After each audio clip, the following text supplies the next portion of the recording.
Another regional, another Plunder Patrol sailing. What is up with Plunder recently, man? Don't make the 34% of you that have not smashed the living crap out of that subscribe button smash it so we can climb up the 100K ladder here. Now, you're going to see pretty much what you've seen for a majority of your regional watching experience on this channel. That, well, Sprite and Tier kind of had a little bit of a tie here, which is kind of interesting. You know, we've seen Tier, once again, I give this speech every single video. Tier has been the bane of my existence in all of these Top Cut videos. And to see that it is still performing, okay, that's good. Now, we also had the contender in the room, which was Sprite for once. Now, one thing I will say about Sprite as of late is this deck has only had 1 to 2 slots in a lot of these regional top 8s. So to see that something kind of out of the norm here got the chance to step up and, you know, take down a little bit of the other side of the metagame is actually pretty nice. Now, into your what is a very small rogue category here is the fact that we have Mirror Jade representation. Now, Albaz is definitely one of the strongest rogue decks out here. I'm not going to deny that. I actually think that I'd be crazy to deny that. But Mirror Jade is an absolute monster. A lot of people just genuinely have issues trying to beat that card. And to be perfectly honest with you, I do think that it's going to continue to do that. Now, this is the second time that I have heard that Plunder Patrol stepped up to the bat here. We had Mala. So a couple people out here kind of catching wind of what's going on with some Plunder Patrol. So we don't even have the good synchro yet. All right, players are just kind of stepping up into the room and they're like, hey, you know, like, evidently this has a really good, solid matchup here. And I think that tends to be the case here. So definitely some interesting little bits and pieces here. Now we're going to pass on over so you can take a look at some of these deck lists. First deck list that we have here is going to be Sprite. So Sprite ended up locking down first place out of this regional, which is kind of impressive. Now, this is actually not your average Sprite duelist. No. We are main decking the End of Anubis here, all right? Think about how insanely powerful and crazy that it is that you get to see that card show back up into the format. I also see that we are playing the Iprea, which is kind of cool. Gives you some accessible draw power that you can bring off of the Gigantic and, you know, the revivability options off of our friend the Elf here. I also see that we are citing the Thunder King Ryo and our dear friend the Tetsu Erat Newman. We have seen both of these cards in combination with each other out of last format that were kind of showing up. So to see that they are getting the chance to have a track record here for the Top Cut of this event is very, very nice. Outside of that, this list feels very, very standard, and that's perfectly fine, to be honest with you. Next up here is going to be a tier list. Oh boy. So we are main decking 7 tier monsters, which is fine. I see that we are playing the 1 Herald with the 1 Diviner, which is also fine. We are playing the Skullmark Ladybug and the Scattershot, actually. So we are playing double ways to manipulate time here. You don't really see that too often, but if you've been screwed over enough by time, you're definitely going to make the precautions to get there. I see that we're also main decking 2 Crime, or so yeah, 2 Solic, 1 Crime. And then we are playing the Necroworld Banshee with the Zombie World. If you haven't noticed, Zombie World with the whole Necroworld Banshee shenanigans is to stop Flaunderies. And if you've noticed a lot of these top cuts, Flaunder just is nowhere to be seen. The deck has been pretty much bullied out of the scene. And it really has a lot to really say about how the format has really developed at this point in time to kind of showcase that. So I think we'll continue to see a lack of dominance out here for Flaunder on the regional level in some of these areas. Next up here, this is our Bystial branded Tearlaments pile. Okay, so we are playing the tier package. I know a few people are gonna be like, oh, come on, Robbie. Hey man, it's part of the fusion good stuff, all right? Like, yeah, it's not like it's the deck's identity, but it helps. I also see that we are side decking Spellbound down there. That's cute. You don't see that pop up all that much. We are also playing Goddess with the Third Eye so that we can make Dark Dragoon. You know, I almost think that Mud would have been better in certain situations, or excuse me, the King of the Swamp would have been better, but you know what? Okay, it worked itself out for this.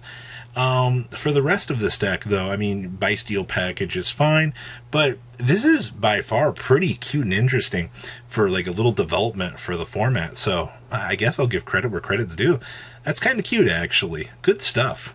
Next up here is our next tier list. Holy crap, man. These really just bunched together here.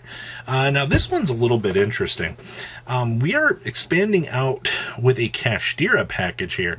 We're playing double Fenrir with triple Unicorn and double copies of Birth. Now, hear me out for a second here.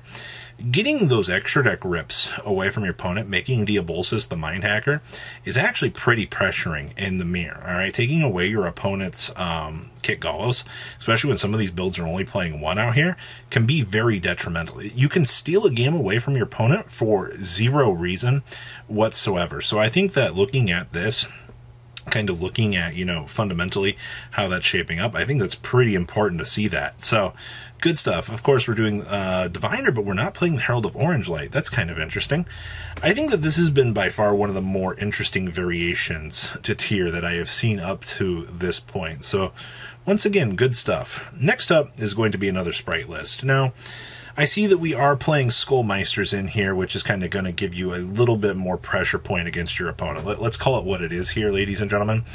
Sometimes you just have to play as many like anti-fun hand traps as you can. You're already on 6 Bysteels in the main, 3 Ghost Bells, and 2 Skullmeisters. That's effectively 11 cards to attempt to say no to your opponent. And that's a lot more than the average duelist is going to dedicate. And of course, I mean, you want to chalk the imperms up to that as well. We are playing the Rite of Armesia Brave Token package so that you can basically stop the opponent. I mean, let's call it what it is too. Griffin Rider's a really good card at the end of the day. So outside of that, evenly matched is going to help making for your equalizing points. But outside of that, I think everything here looks pretty standard, at least up to my personal opinion. You don't get a lot of room, once again, for these sprite variations, but okay, what you do see shine through is really good. We have our Plunder Patrol list. So, we are playing triple Rite of Armesia, so we are also main decking the 1 Wandering Griffin and the 1 Illegal Knight. Okay. Very, very important to understand that those 2 cards are, honestly, the whole Rite of Armesia package is going to be the reason why this deck will get the chance to really shine. And I mean that in, like, a good way. Unfortunately, with the way that the format is at certain points, you are kind of forced to rely on, well, maybe not so good interactions out there. Also, to be fair, a lot of people don't know what Plunder Patrol cards do, so you're going to get some free wins just off of that. And once again, like I said, this is the second time that we've seen Plunder Patrol show up out here, which definitely is going to turn heads, alright? So, good stuff. I don't have any other real thoughts for this, but, I mean, you have enough answers to be able to handle the metagame that this shouldn't be all that surprising to anybody out here. Next up here was another sprite list. Now, this one's playing the Nightmare Corrupt Ridley. If you were wondering why certain builds were trying to play with the, the Lingaribo, it was because of the Nightmare Corruptor Ibly. You're playing that as an out to when they hand you the Nightmare Corruptor Ibly. If not, you're just like, oh man. I also see that we are playing the Giant Scissors in here as well. That is kind of interesting at the end of the day. We are citing the Scythe Sanctum package, the Thunder King Ryo, and the Tetsu Erat Newman. And we're also playing a secondary Smashers down in the side deck as well. And of course, Red Resonator, standard dimensional shifters. This is a little bit more teched out, and of course, you are playing the Rite of Armesia package. Kind of notice that the Brave Token good stuff for this particular, at least for this engine, has definitely made it shine a little bit more. So good stuff. I'm very happy to see that, of all things, that Sprite is still shining, especially with some extensions here from Parallel Exceed. And then last but not least, here we have another copy of good stuff, aka tier. We have 1 Solic, 1 Crime. We're not citing an additional Solic, which I think is perfectly fine. Holy Bysteel package. Oh, we're playing double Agido. That's exciting. Okay. Outside of that, well, this once again feels very, very, very, very standard to me. So that is all I have out of your regional breakdown for this event. Am I impressed? Yes. Yes, I am. I am happy to see the little bits and pizzas of, the little bits and pizzas of diversity starting to show up. I'll see your beautiful faces back here later in the day, guys. Patrons, thank you.